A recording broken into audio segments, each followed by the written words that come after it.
Baik Bapak Ibu Saudara, seperti yang saya katakan atau sampaikan beberapa hari yang lalu ya, kita akan belajar rupa-rupa kesempatan di balik kesukaran atau pergumulan hidup.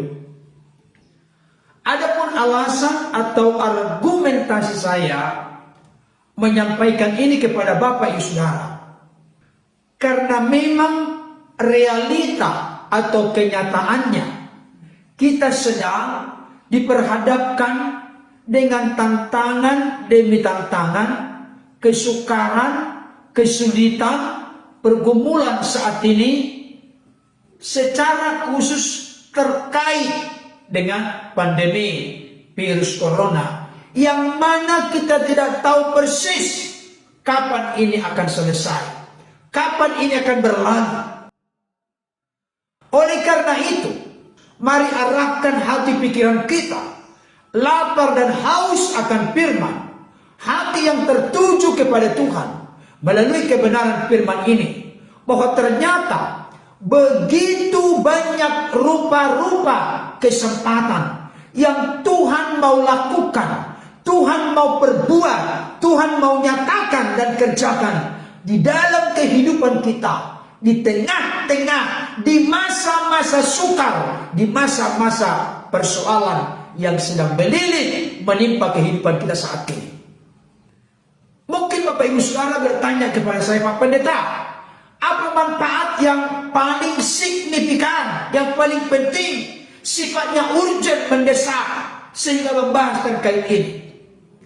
Saya mau sampaikan, hanya orang-orang yang tidak bisa melihat, mengerti, memahami, dan meyakini ada sesuatu yang besar yang Tuhan mau kerjakan di balik dari setiap tantangan, hambatan, kesulitan, kesukaran, kesesakan, dan persoalan yang kita hadapi.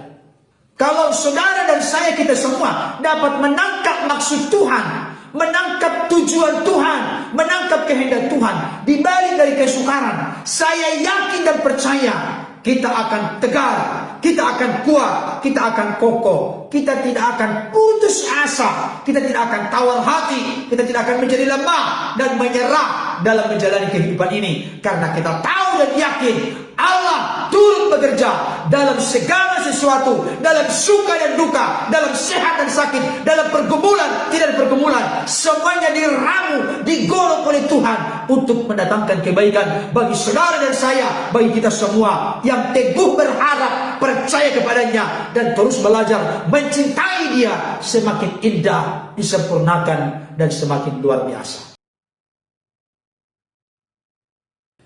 Oleh karena itu, kalau ada catatan, pulpen atau ballpoint, kalau ada kertas, tolong ditulis. Karena kita akan membahas beberapa kesempatan ke depan, apa sebenarnya kesempatan yang akan Tuhan lakukan, kerjakan di balik dari masalah yang sedang kita hadapi. Ini bukan kata saya, tapi kata firman Tuhan. Kalau firman yang berbicara, yakinlah, percayalah, firman itu akan memberikan kesegaran rohani, bahkan memberikan penguatan dalam spiritualitas kita untuk mengiring mengikut Tuhan, tetap tegar dan tangguh, kuat, kokoh, tak tergoyahkan. Kemarin saya sudah menyampaikan dua bagian. Apa saja rupa-rupa kesempatan dibalik dari kesukaran? Yang pertama, kesukaran adalah kesempatan bagi kita untuk mengalami perlindungan, pertolongan, dan jaminan Tuhan. Kemarin itu kita belajar dari Elia. Ternyata masalah kekeringan, masalah kelaparan yang terjadi di Samaria, oleh karena bangsa Israel termasuk Raja Ahab dan Ratu Israel berdosa kepada Tuhan, akhirnya Tuhan menurunkan hukuman, didikan, hajaran kepada bangsa ini dengan tidak turun hujan selama 3,5 tahun. Tapi dengarkan baik, di tengah-tengah kekeringan, di tengah-tengah kelaparan, di tengah-tengah kesukaran, di tengah-tengah kesulitan, Tuhan tahu bagaimana caranya memberkati, menolong, bahkan melindungi hamba yang dicintai dikasihinya, yaitu Nabi Elia. Tuhan pakai burung gagak untuk mensuplai makanan baik pagi maupun sore hari. Cara Tuhan adalah cara yang ajaib, cara yang tidak terpikirkan. Burung gagak yang rakus bisa dipakai Tuhan untuk memelihara hambanya yang taat, setia, mengabdi kepadanya. Saudaraku yang dikasihi Tuhan, hari Minggu kemarin, bagi yang belum menonton, kita telah membahas bagian kedua. Apa itu? Ternyata di balik kesukaran, kita diberi Tuhan kesempatan untuk mengalami mujizat atau keajaiban Tuhan. Apa yang menjadi pergumulan kesukaran persoalan Bapak Ibu Saudara? Ternyata sakit penyakit, kondisi keuangan, keturunan yang dinantikan, jodoh yang dinantikan.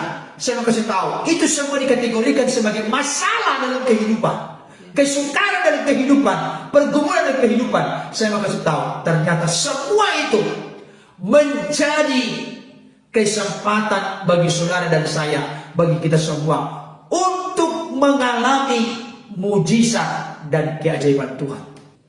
Hari Minggu kemarin saya mengutip pernyataan seorang hamba Tuhan di masa lalu, namanya J. Hudson Taylor. Beliau membuat sebuah pernyataan dan saya yakin itu bagian firman Tuhan.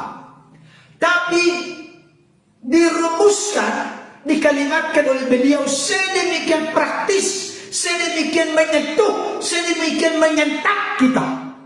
J. Hudson Taylor berkata apa?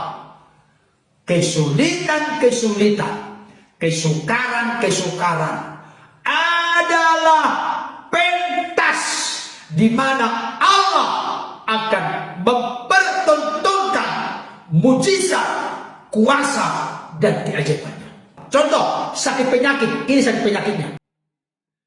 Sakit penyakit ini adalah pentas. Pentas itu tempat pertunjukan. Tempat pertunjukan masalah yang mengkerangkeng hidup kita, masalah yang membelenggu hidup kita, masalah yang menekan, bahkan mungkin sudah mulai berupaya mengintimidasi hidup kita. Masalah itu menjadi pentas pertunjukan di mana Allah akan mempertontonkan dan menyatakan mujizat, keajaiban, dan kuasanya. Dengarkan baik-baik saudara.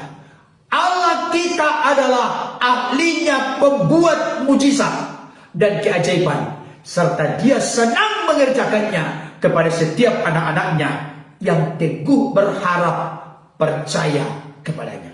Bapak Ibu Saudara, ketika firman dibicarakan, bukan sekedar kata-kata kosong, kata-kata mati, tapi oleh dorongan Roh Kudus kita menyampaikan firman. Saudara yang menyaksikan, mendengarkan, sekalipun ada jarak mungkin ratusan kilometer, ribuan kilometer, firman ini yang disampaikan sanggup menyentuh, melawat, bahkan menyatakan mujizat dalam hidup. Karena Tuhan kita Tuhan yang tidak terbatas, Tuhan maha ajaib, maha besar. Amin Bapak Ibu Saudara.